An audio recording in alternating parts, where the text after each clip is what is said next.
Good morning, ladies and gentlemen. So, I've been teasing about it and talking about it and shamelessly self promoting my game for a while, but I don't think you guys have really had a chance to see it. So, today we're going to maybe take a closer look and see, well, what the heck am I building? What have I been up to? Why? There's a lot of things that maybe I haven't explained, and hopefully I'm going to kind of walk you guys through this, show you what I've messed up, what I plan to do, and the current progress of things.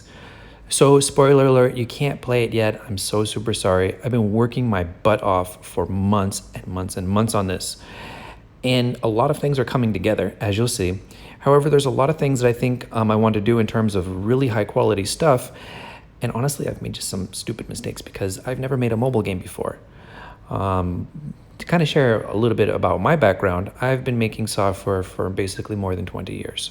However, for like 99% of that time, I've been in different industry, high performance computing or generally what's called like enterprise or something like this. So I've been dealing with, trying to make thousands of servers go faster and making software kind of around these types of solutions, faster or more scalable actually. Anyway, so let's kind of jump into things. So I'm really digging night scenes. So what I have here is I have some concept art, but this concept art is actually a little bit, it's one step further than that, and it's actually using some assets or props that were designed and kind of put together. It's a handcrafted, basically concept art, but it was done via props.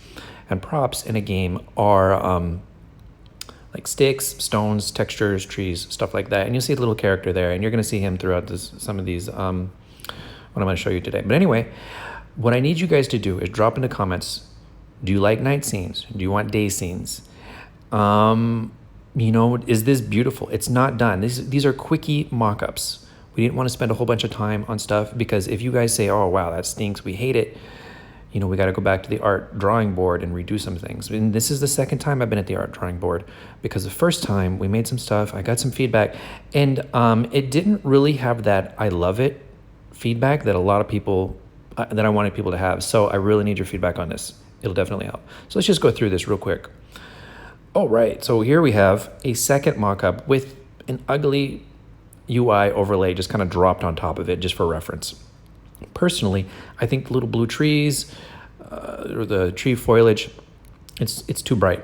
I don't know how to fix it. Maybe you guys can leave a comment. Give your feedback. Is it beautiful? Do you like it? Do you want night scenes? Is it ugly? Okay, we're gonna kind of jump into we're just gonna like randomly just go through things. Now, this is not a character in my game. It's from a game called Cat Quest. It's an awesome, super cute game. I highly recommend it just for a fun time killer. It's not a serious game, no, and it's not really social. So, it has some limitations to it, but it's a cute and fun game. And so we kind of cut out that character and we started playing around with adding an aura to it. I don't know why we didn't do it with one of my characters, but this is just kind of how it ended up. So forgive me, but I figured, hey, let's just plug a popular game that's blah, blah, blah, blah, blah. I'm rambling. Anyway, to the point, auras. So behind the character, you're going to see some currently ugly lines. And we were trying to do some real-time graphics in order to add auras. And auras are like, if you've ever watched like Dragon Ball Z, I think that's going to inspire the kind of direction that we're going to go. And we're going to have maybe different kinds, maybe like, glowy type effects and Dragon Ball Z type-ish stuff. Maybe some people like this style and it's just wacky and crazy and it's just got lots of energy coming off of it. So expect auras in the game, but it's not going to be sprite sheets. It's going to be actual real-time graphics with particle effects. That's a lot of work. What do we have here? Well, you'll see that this is facing the wrong way. Wait, or is it not? So if you like playing mobile games and sometimes you need to play one-handed, you're whatever reason, we actually are trying to support vertical mode. So here's a mock-up of the game in vertical mode, and hopefully you can actually, run around, battle, adventure, social, do a lot of things in vertical mode because we're trying to put everything that you need to do at the bottom within a thumb's reach. Some things at the top obviously won't be accessible, but we're trying to balance that out and figuring out, okay, what's critical, what's not, and seeing if we can make it work. So people who love vertical mode, I know it's requested a lot. I'm really trying to do it. Pow, let's jump into something else. Okay, so groups and social is a big part of the game, and customization is a big part of the game. I really want people to get into the game and make it yours. You have the design, there's going to be so many different things that you can customize in terms of the design, so that visually it's going to be something that you can invest in. You're going to be able to unlock stuff, and by unlock stuff, you're not going to be able to buy it usually. There's going to be a lot of things that you just have to find in the game. You're going to have to spend the time in it.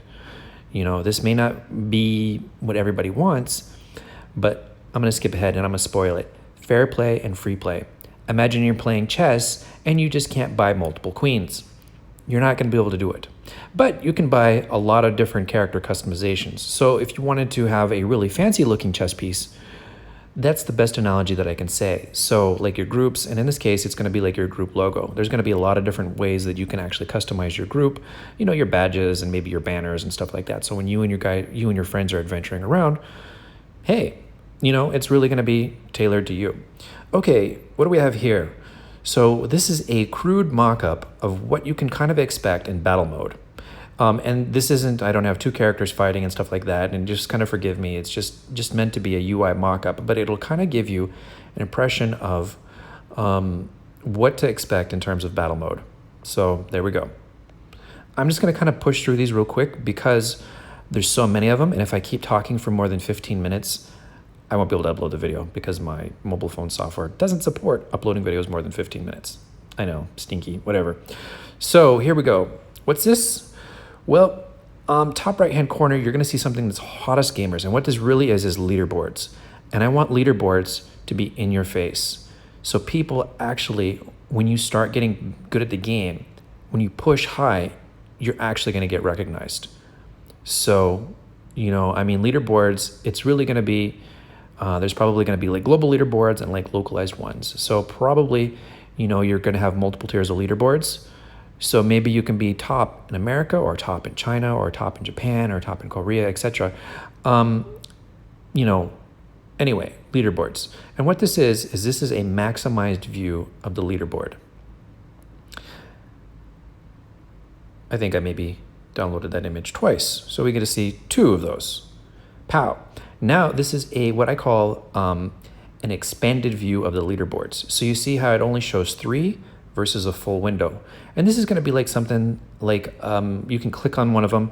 If you're in the top tier, like say you're in the top like see, the best comparison that I can say is T12, which is currently the highest in King of Babylon. So say you have the top tier unlocked, you're going to be able to click on one of these people on the top leaderboard and potentially battle them. So no spoilers on how that's going to work, but there's going to be a lot of competition for the top of the game. I'd almost compare it to like an esports, and you're going to need a team of people, because if you got hundreds or thousands of people trying to smash on you, you're going to need to make a lot of friends in order to defend this off. It's going to be some really crazy battling action. Okay, skipping through. What's this? Well, it's a maximized chat window, and I've played a lot of mobile games and the chat stinks. It's like second rate. It just doesn't actually function as a good chat. And so like, how do you manage multiple conversations, things like this? Well, I don't want to make chat like a mobile game. I want to look at like a WhatsApp or a Line or a Kakao or a WeChat and say, okay, how did they do chat? And then stuff that in the game in a way that makes sense, but also doesn't get in the way of the game. So you'll see that you can get in and out of the chat really quickly, because at the bottom, whoops, I guess that's missing. I guess some of these screenshots, these mock-ups missed it. So anyway, at the bottom left-hand side of the corner, there's going to be various different ways to access the chat. And you'll see this is the maximized version of it. This is the expanded version of it. And you can see that you can still see your chat, but most of the game isn't blocked out. It's there when you need it, and it's out of the way when you don't. That's the whole point. And here you go, you'll see it. This is a little bit of there's another game that you and I maybe play, and here you go, it's completely minimized, but the chat is still accessible. You can still see it, it's clear. It's, accessibility is important. You're gonna be able to play your game, you're gonna see what your friends, maybe the last couple lines of what they said. If you wanna pop it open real quick, you can see more lines, reply real quick, and if you wanna have full conversations, pow, there you go. But it's not blocking the entire screen. That was really important to me. In your chat list, being able to access those really quickly your friends and your groups, being able to access those really quickly. So if you want to start a new conversation, invite some friends, share with them. Again, social is a first-class citizen in this game. Groups, making groups, finding friends, things like this, it's going to be important. All right, skip ahead. Character customization. This is really crude. Again, this is a mock-up. Forgive these really ugly little characters. We just dropped them in. It was simple, easy to do. I won't complain about not having an actual, ready yet. But anyway, so this should give you a concept of what to expect. So there's going to be lots of different characters to pick from, maybe different colors inside the character, options. And then there's going to be things like hats and shoes and different stuff that you can add to really make that character your own. Or at least that's the goal. What do we have here? So I'm going into the whole social and groups type aspect of the game and being first-class citizen. So when you go into a lot of games, how do you make friends? How do you find people of similar interests? So in this game, you're going to have the option to basically put more of the things that you are interested in. So if, say, you're reading books, say you're interested in spicy food or playing tennis. As you put those interests in, it's going to help connect you with people of similar interests. So you can join a group of, 30 other people who, Book of the Month Club. And, you guys will all have something in common. Okay, if you want to meet random friends, we're going to have that as well. If you want to make friends in your local area, whether you're in Beijing or Shanghai or New York or Berlin or Seoul or Tokyo, wherever you are. So there's going to be a couple of different levels and tactics for making friends and connecting with people. And I think that that's really, really important because I just think that it's a better strategy than 20,000 random people who happen to click on a false ad, came to your game, and all get dumped in a kingdom, and it's a big mega mess. Because there is no kingdoms in this game. There's one world. So everybody has to live together. And that's a big world. It's procedurally generated. It's basically huge. You won't be able to walk from the left to the right-hand side in your entire life. So making friends and connections and stuff like that, to be around people that you enjoy being around and positive gameplay, positive adventures, raiding and dungeons and content and creative stuff. That's what it's about. Okay, so let's skip ahead. This is kind of an ugly little mock-up-y thing, but you can expect, hey, you unlocked a new character, having some, shiny stuff and real-time graphics and just basically bling for when you unlock a character.